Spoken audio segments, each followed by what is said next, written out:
छिपने और मिटने नहीं पाएगा।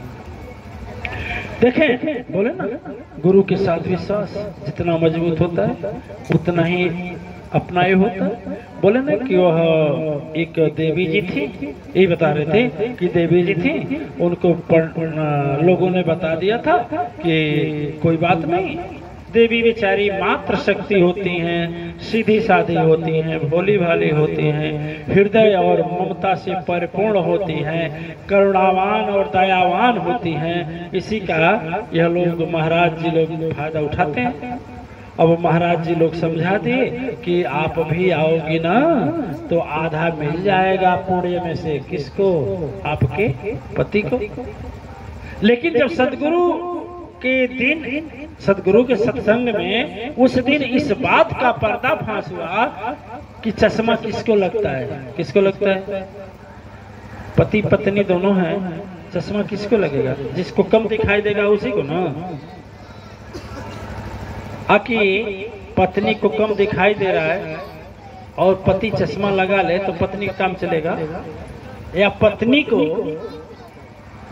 को आधा मिलने की बात है तो आधा यदि पत्नी को दिखाई देने वाला जो भी है, चाहे पति को दिखाई देने वाला है, शक्ति काम कर गई, छोड़ दी, तो उसी को लगेगा ना जिसको पावर मतलब कमजोर हो गया है कि नहीं? तो जब महाराज जी समझा दिए तो देवी जी की बात समझ में आ गई।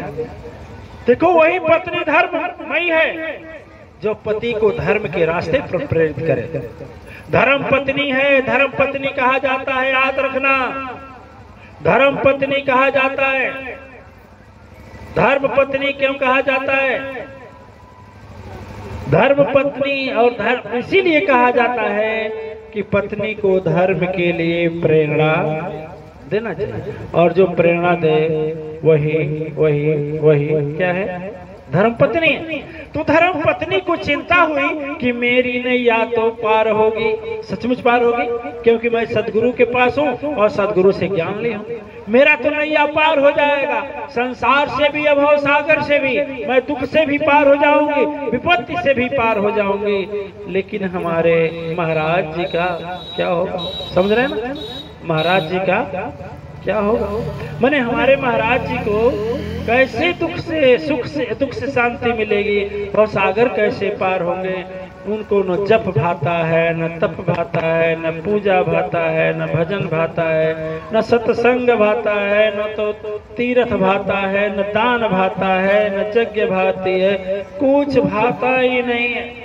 संसार का इतना जकड़न है कि छुट्टी नहीं देती। चिंता बढ़ गई। किसकी बढ़ गई? अब तक चिंता नहीं थी, अब तक तो झूठे बातों में उलझी थी, कोई बात नहीं, चल हम कर रहे हैं तो आधा महाराज जी को मिलेगा ही। जब पता लगा कि नहीं मिलेगा तो झूठी बातें हैं, बाबा जी लोग उल्टा सीधा करके अपना धन हरण करने की व्यवस्था करते हैं। अब क्या हुआ? पत्नी की चिंता बढ़ गई। एक बार देखिए, महाराज जी की दृष्टि गई, भीड़ बहुत ज्यादा थी, तो देखिए कि एक धर्म सत्य प्रेमी देवी जो इतना हृदय से सत्संग सुनती थी और इतना अच्छा विचार था, वह आखिर चिंता में क्यों? तो भीड़ चली जाती थी, आती थी, चली जाती थी, वो भी आती थी, चली जाती थी। एक बार की बात थी कि जब वो फूल चढ़ाने सदगुरु के पास पहुंची तो सदगुरु की दृष्टि हमेशा पड़ती थी कि सारे लोग खुश होकर जाते हैं, दुखी होकर क्यों जाते हैं। ज्यों फूल हाथ में पकड़े और बोले, देवी जी मैं 4 दिन से देख रहा हूँ, आप क्यों दुखी हैं? और जैसे महाराज जी कहे वैसे वहीं पर गिर गई। कौन? वह देवी गिर गई। और जब गिर गई तो कोहरम मच गया। जो भी धार्मिक व्यक्ति थे वहाँ अगल बगल, अरे भाई धर्म सभा में धार्मिक के लोग जाएंगे ना, यहाँ धार्मिक के ना आएंगे, पापी थोड़े आएगा, यहाँ राक्षस थोड़े आएगा, यहाँ पापी थोड़े आएगा, यहाँ दुष्ट कर्म करने वाला थोड़े आएगा। जब भी आएंगे देवी और देवता ही आएंगे, भले और नर और नारी के भेष में, लेकिन आएंगे तो देवी और देवता।